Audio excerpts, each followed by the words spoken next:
Hello mathematicians, thanks for joining me today.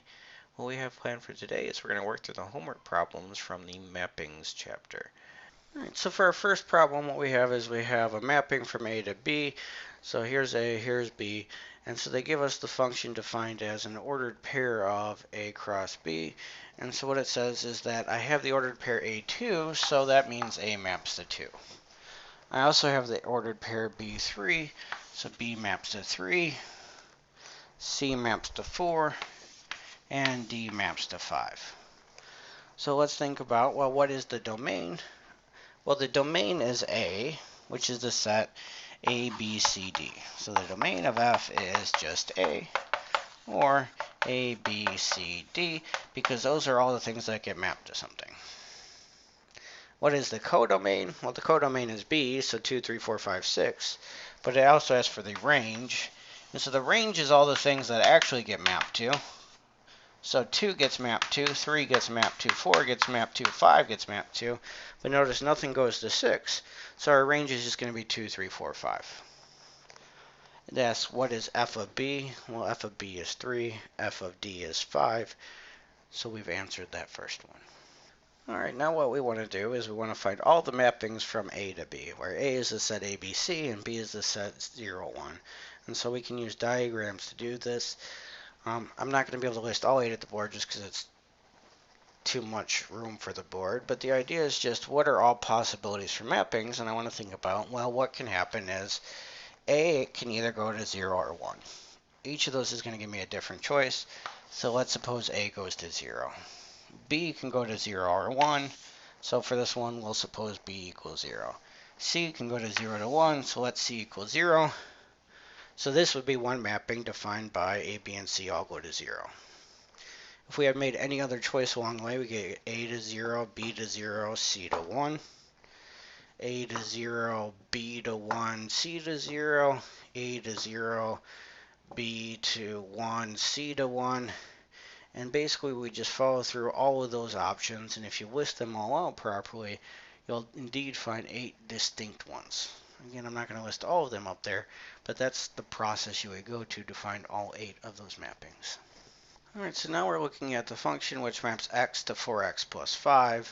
So they're giving it to us as an ordered pair, but really what's happening is we're mapping x to the point 4x plus 5, where my domain is the set of integers and my codomain is the set of integers.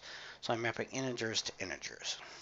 Now, if I want to find, say, f of 10 is equal to 4 times 10 plus 5 is 45. Now, the next thing I want to find is what is the range going to be? And actually, this one's going to be a little bit more intuitive you have to think about is, notice I'm starting with integers, right? So if I take an integer and multiply by 4 and add 5, what am I going to end up with? Well, if I ignore the plus 5, I just get all multiples of 4, don't I?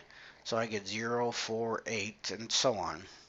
But then I'm going to add 5, so I would get 5, and then plus 4 is 9, plus 4 again is 14. I could also go backwards and get 1 and negative 3. And so really, I can rewrite this as 4x plus 5 could look like 4 times x plus 1 plus 5. And since this can be any integer, sorry, plus 1 here, because if I distribute out 4 times 1 plus 1 is 5. So what I get is 4 times any integer plus 1.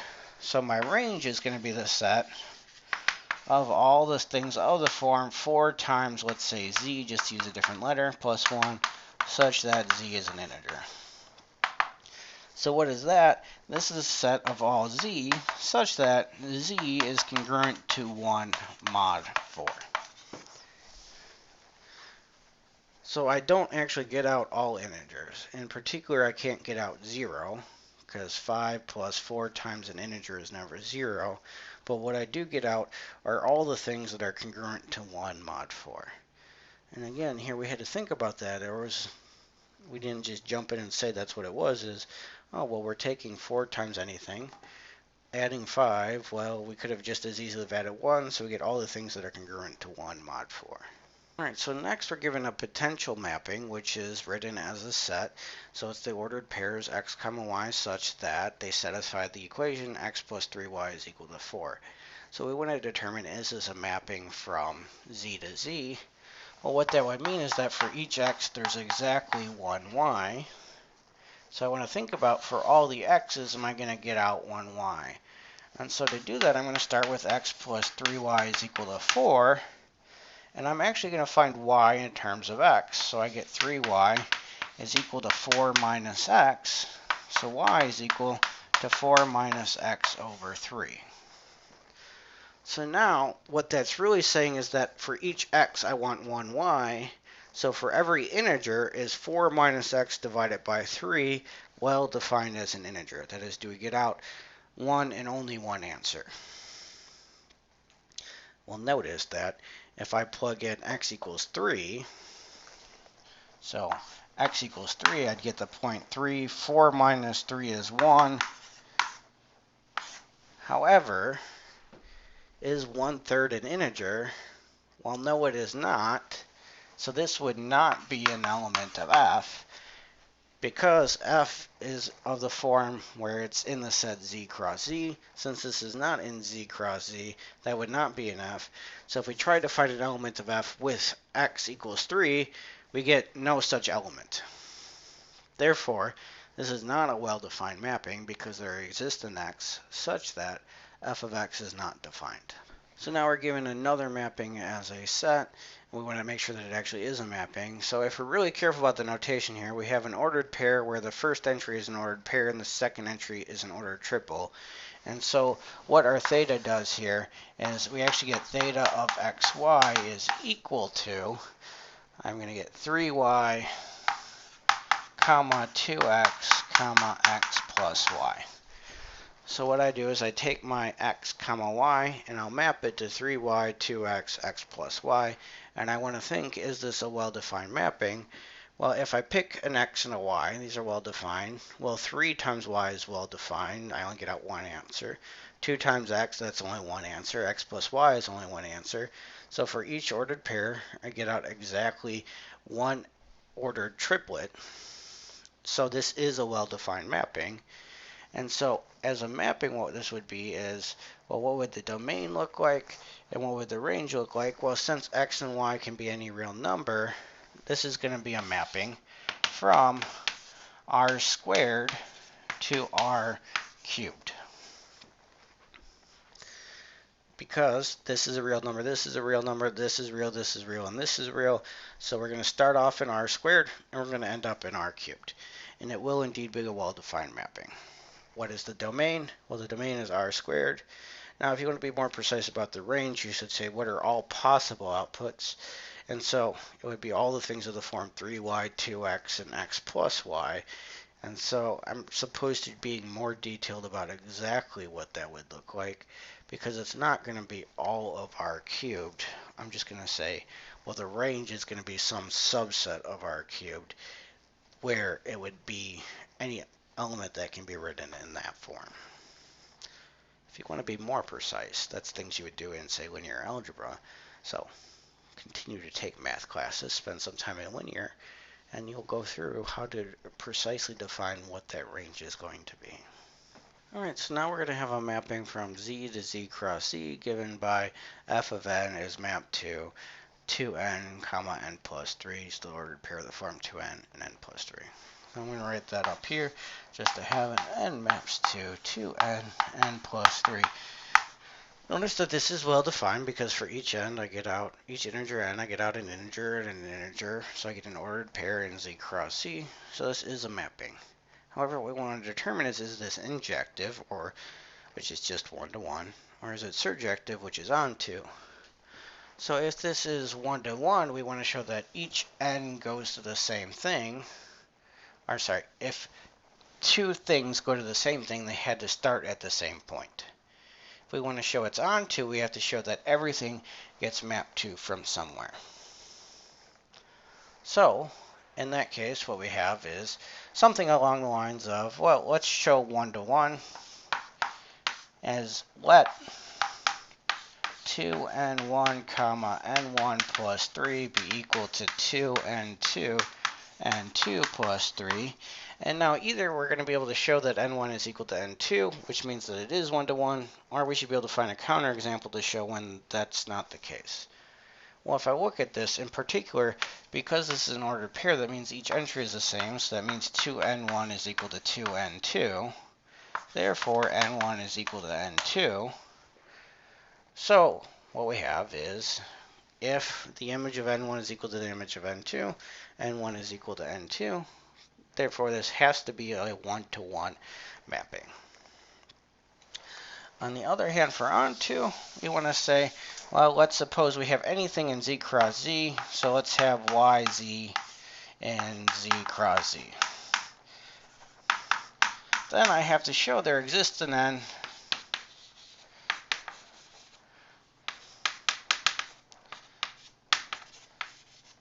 with 2n comma n plus 3 equal to yz. All right, so now if I follow this through, what I need is that, okay, 2n has to be equal to y, and n plus 3 is equal to z, and therefore n would have to be y over 2, and n would have to be z minus 3. Now, if I just notice this one right here, is that I am saying that this has to be possible for any y and z in the set of integers. But if I take some integers divided by 2, I don't always get an integer. So for example, if I take 1 divided by 2, I get 1/2. So if I tried to map to something where the first entry was 1, there is no integer which would get mapped to here. So by doing this, we notice, okay, that's not always going to be possible. So what we can say is note, and I'm just going to let the first one be 1. So let's say 1, 0 is in z cross z. However, if f of n is equal to 1, 0, then n is equal to 1/2 is a contradiction, since n is an integer. Hence, f is not onto. So we've shown that it can't be onto. If you wanted to take a step further, you could also notice that n would have to be 1/2 and -3 from the fact that n plus 3 is equal to 0. Since -3 is not equal to 1/2, that's another contradiction. So we get multiple contradictions here, showing that this indeed is not an onto mapping. It is a 1-to-1 mapping, but it is not onto. All right, so now we have a mapping from z cross z to z, and so we want to work with, well, if we're mapping n comma m to 3n minus 4m, is that a 1-to-1 and onto mapping? So I'm going to start with onto, and what I like to just say is if I start with 3n minus 4m, I know from experience that the most common difficulties that we have is trying to find where this is equal to 1. So what I want to know is, can I find an n and m where this is equal to 1? So in particular, I do get 3 times 1 minus 4 times -1. So 3 times -1 is -3, plus 4 is indeed 1. So I can get out the integer 1 using 3n minus 4m. So that's great. That's the first example I want to try. But the reason why I'm trying that is because if I want to show that let k be an integer, and I want to show that there exists something that gets mapped to k, notice what I can say is that I know that 3 times -1 minus 4 times -1 is equal to 1. So if I multiply both sides by k, I get 3 times -k minus 4 times -k is indeed equal to k. Therefore, if I want to show that this is 1-to-1, I would let k be in z, and I would notice that, well, if I take -k, -k, I'm going to precisely get out k. So f of -k, -k is k. And so I follow back and show this. That means that this is indeed onto. So negative k is nz cross z. F of negative k is 3 times negative k minus 4 times negative k, as negative 3k plus 4k is just k. Hence, this is indeed an onto mapping. So I want to start with 1, and if I want to show for a general one, I can just multiply by k. So I get indeed, yes, this is an onto mapping. All right, in order to determine if this is one-to-one, what we want to do is we want to assume that f of n1, m1 is equal to f of n2, m2. And we want to say, would these then have to be the same? And that means 3n1 minus 4m1 is equal to 3n2 minus 4m2. And I want to show n1 is equal to n2 and m1 is equal to m2. Well, if I do that, notice that there's two variables in one equation, so it seems extremely difficult to show that n1 is indeed equal to n2 and m1 is indeed equal to n2. So what I'm going to do is, as I'm looking at this, I'm going to try to think of a counterexample.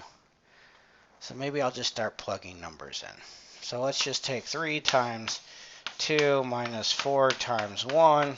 I'm going to get 6 minus 4 is 2. So I think, can I rewrite this 3n2 minus 4m2 so they get out 2 in a different way? Well, I'm not sure, but what I do notice here is that if I multiply this by 2, I can get 3 times 4 minus 4 times 2 is equal to 4, because 12 minus 8 is 4. But because 4 is divisible by negative 4, I can also write this as 3 times 0 minus 4 times negative 1. So indeed what I have here is n1 is not equal to n2, m1 is not equal to m2. So I get that the image of two distinct elements is the same, so this is not a one-to-one mapping. So what would my proof look like is, note that f of 4, 2 is equal to that, and f of 0, negative 1 is equal to 4. So f of 4, 2 is equal to f of 0, negative 1. Hence, this is not 1, 2, 1.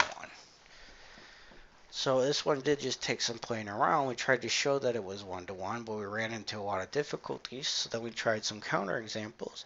We were able to finally find a counterexample. Hence, this is not a 1 to 1 mapping. All right, so now what we want to do is we want to show the function f from r naught 2 to r naught 5, given by f of x is 5x plus 1 over x minus 2. We want to show that's bijective. What does that mean? We want to show that it's both 1 to 1 and onto. So if I want to show it's 1 to 1, what I'm going to do is I'm going to assume that f of x1 is equal to f of x2, and I want to show x1 is equal to x2. So what I have is 5x1 plus 1 over x1 minus 2 is 5x2 plus 1 over x2 minus 2. Now I'm going to try to simplify this. The important thing to note is that neither x1 nor x2 are 2, because our domain is x not equal to 2. So because of that, what I'm going to do is multiply by x1 minus 2 and x2 minus 2. And I can do that because these are non-zero. Therefore, since these are non-zero, I can multiply both sides and maintain the equality. So what I get is x2 minus 2 times 5x1 plus 1 is 5x2 plus 1 times x1 minus 2. All right, well, let's continue with this. I get 5x1, x2 minus 10x1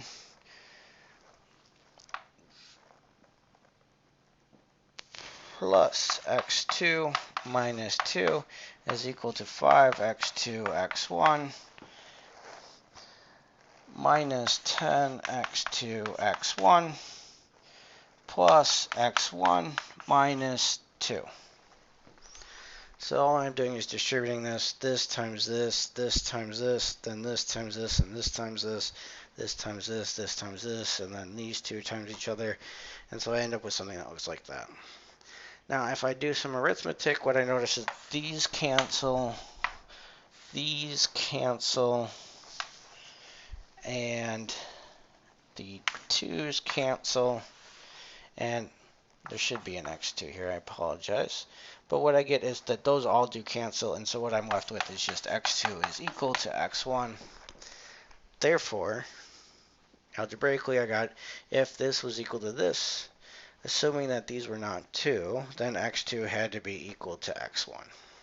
Now, to show that this is onto, what we want to do is we want to let y be an r not 5, and we want to show something gets mapped there.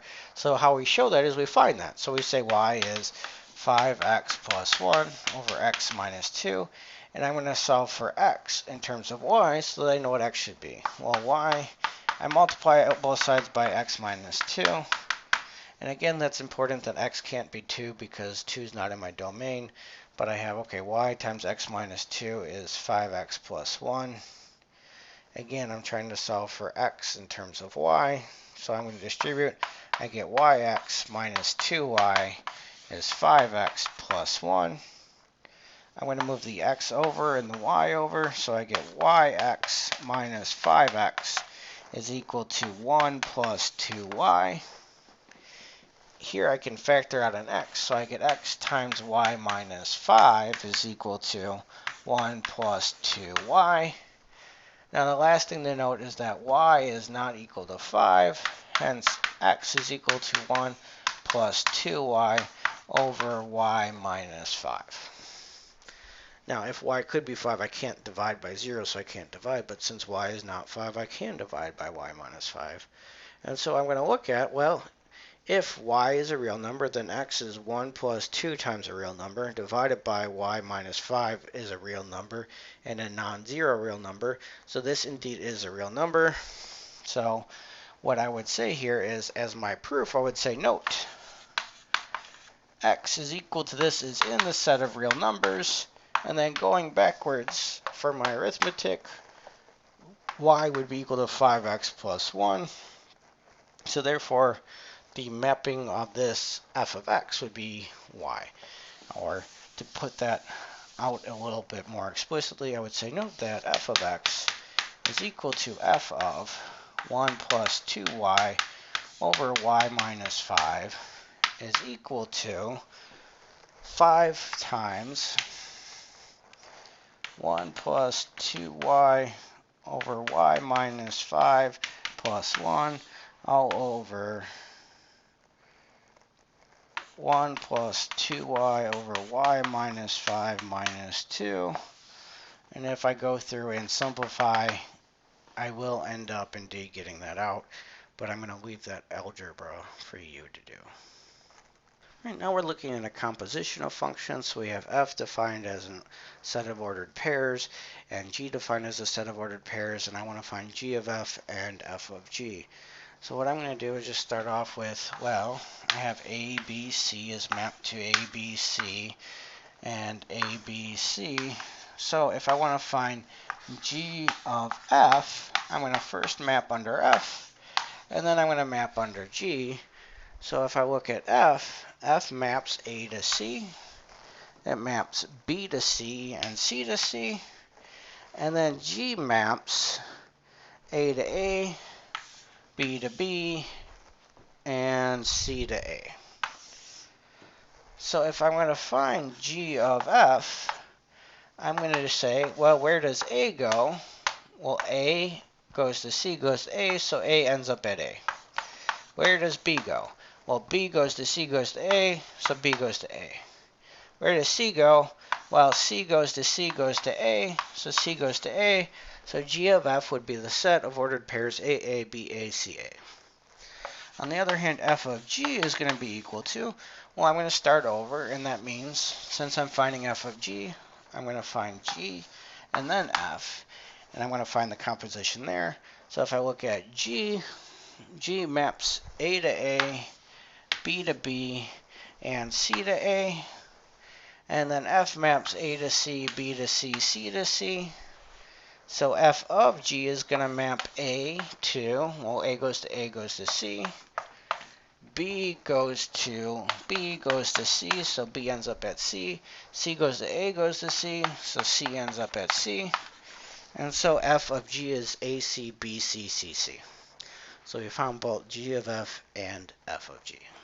Now we have another composition of functions we want to find. We have f defined from z cross z to z cross z as mn goes to m times n comma m squared. And g is going to map mn to m plus 1 to m plus n.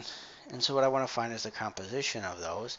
So let's start with f of g of m comma n is going to look like, well, this is going to be f of m plus 1 m plus n, because g of mn is just m plus 1 m plus n. Now what we need to do is plug that into f. So what f was m times n, comma m squared.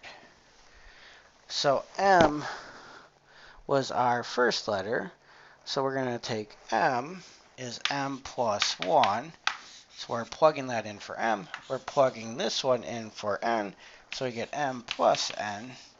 And then here we're going to have m again, so it's going to be m plus 1 squared. So f of g is going to be m plus 1 times n plus n, comma m plus 1 squared. If you would like to, you can simplify that. However, you have the correct answer there, so that is enough for me. On the other hand, if I find g of f of mn, what I'm going to end up with is g of mn, comma m squared, because I'm plugging mn to f. And then I'm going to find g of that. Well, g is m plus 1, comma m plus n. So then I'm going to plug in what is the first entry is m, so we get m times n. This is plus 1, and then m is m times n plus n. In this case is m squared. So I get mn plus 1, mn plus m squared. So that would be g of f. All right, so here we're finding a composition of f with itself, where f is xy comma x squared. So what I would have is that f of xy would be f of x times y comma x squared. So what that's going to be is, and I'm going to say x times y comma x squared. So now x would be the first entry, so this is x times y, times this y is the second entry, so this is x squared. And then x is x times y. So I end up with f of f is x times y times x, comma x times y squared. All right, now so this is following up to the previous one we had, where we actually showed that f of x equals 5x plus 1 over x minus 2 is 1-to-1 and onto. Therefore, it's bijective. Therefore, it has to be an invertible function based on the domain and range. Now, if we're going to find the inverse function, the first thing we want to note is that the inverse is going to change the domain and range. So the new domain is going to be r naught 5, and I'm going to map to r naught 2.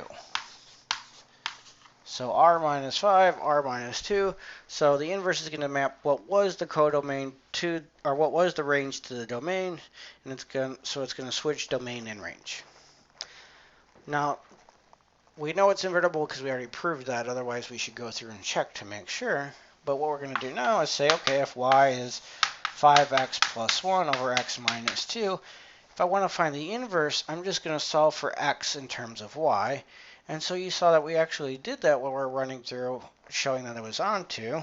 So we had y times x minus 2 is 5x plus 1. So we get yx minus 2y is 5x plus 1. Then we move the 5x over and the 2y over.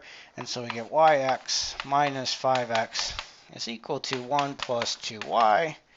So if I factor out the x, I can divide, and I get x is equal to 1 plus 2y divided by y minus 5. Therefore, I've solved for x in terms of y. So my inverse function, f inverse of y, is equal to 1 plus 2y divided by y minus 5. So again, to find the inverse, I just let this y equal the function, and I solve for x in terms of y, and that is then my inverse. All right, now we have another function from z squared to z squared given by f of mn is 5n plus 4n, comma 4m plus 3n. It's telling us that it's bijective. What we want to do is find the inverse. Well, note that a function is bijective if and only if we can find the inverse. So if we find the inverse, we're actually proving it's invertible or bijective. So if I wanted to do this one, what I'm going to have is, well, I'm going to say f of mn for notation is going to be equal to, let's say, y comma z. So what I want to do is say, okay, well, f of mn is equal to y comma z. So y comma z is equal to 5m plus 4n, comma 4m plus 3n. And so what I want to do is, again, last time I solved for x in terms of y, so this time I'm going to solve for m and n in terms of y and z. So I want to be able to find m and n in terms of y and z. So what I'm going to have to do is say, okay, well, y is equal to 5m plus 4n, and z is equal to 4m plus 3n. So I want to switch this so that I have m is equal to something and n is equal to something. Well, how in the world do I do that? Well, notice that in that case, what I'm doing is I'm treating the y and z as basically constants. So I have two variables, m and n, that I need to solve for. So I have two variables with two equations. So I have a system of equations. And so I can solve this in a number of ways. I can do substitution. I can do elimination by addition. I can use matrix properties. I'm going to use elimination by addition so that I don't have to bring up matrices. But those are the types of things, again, you'd spend more time in on linear algebra. So here what I'm going to do is, well, if these two are equal, I'm going to subtract this one from this one. So what I get is y minus z is equal to m plus n, and z is 4m plus 3n. I did that so that I got a 1m here. I do want to then get rid of this 4m, so I'm going to take negative 4 times the first one and add that to the second one. And then I'm going to get y minus z minus 4 times y minus z plus z is equal to negative 4 times m plus n is 0.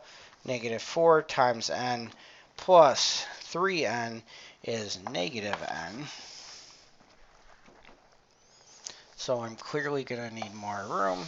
So I'm going to start back up at the top.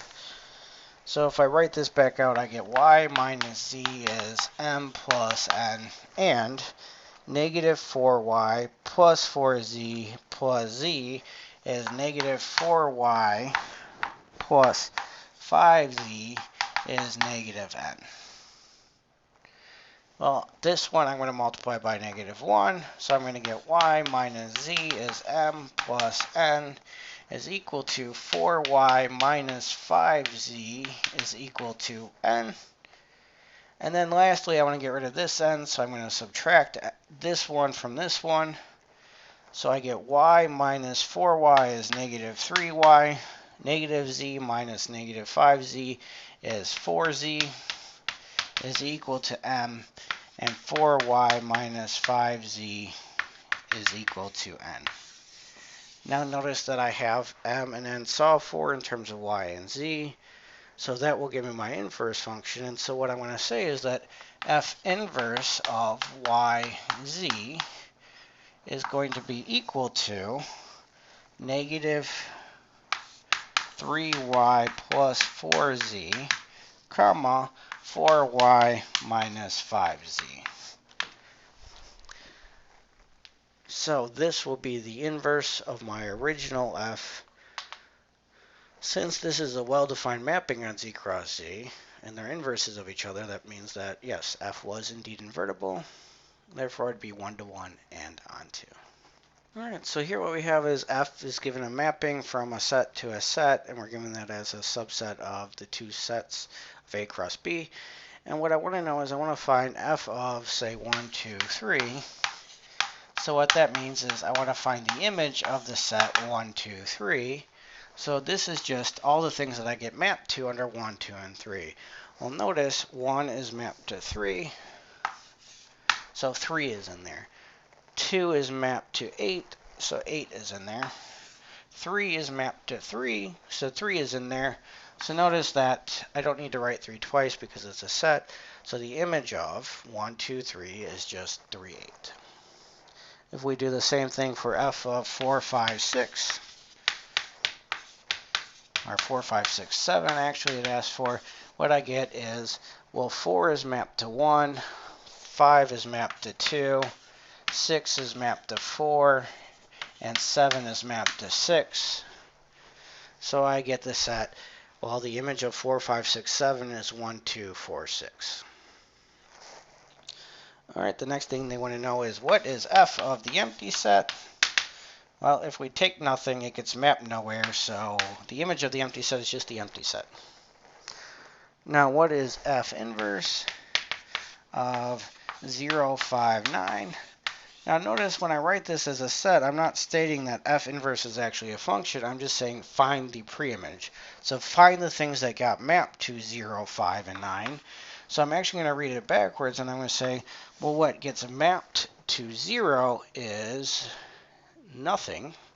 What gets mapped to 5 is also nothing. And what gets mapped to 9 is nothing.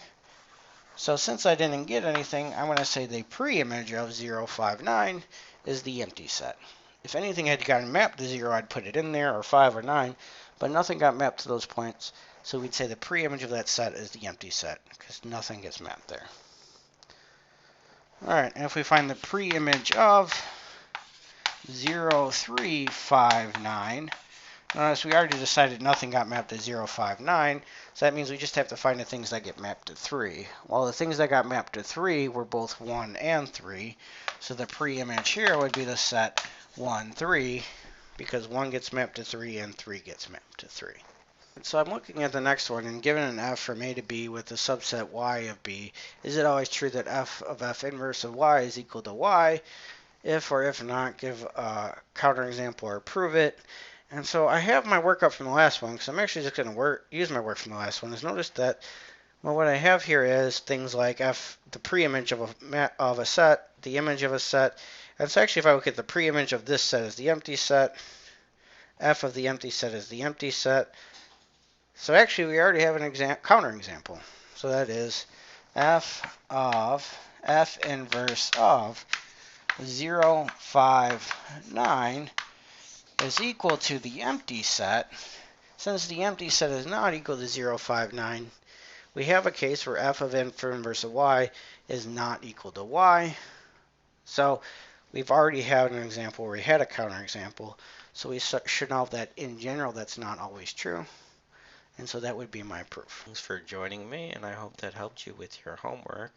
I'll post some other links in the description for helpful posts that you can look at for other problems. Otherwise, good luck with the studying.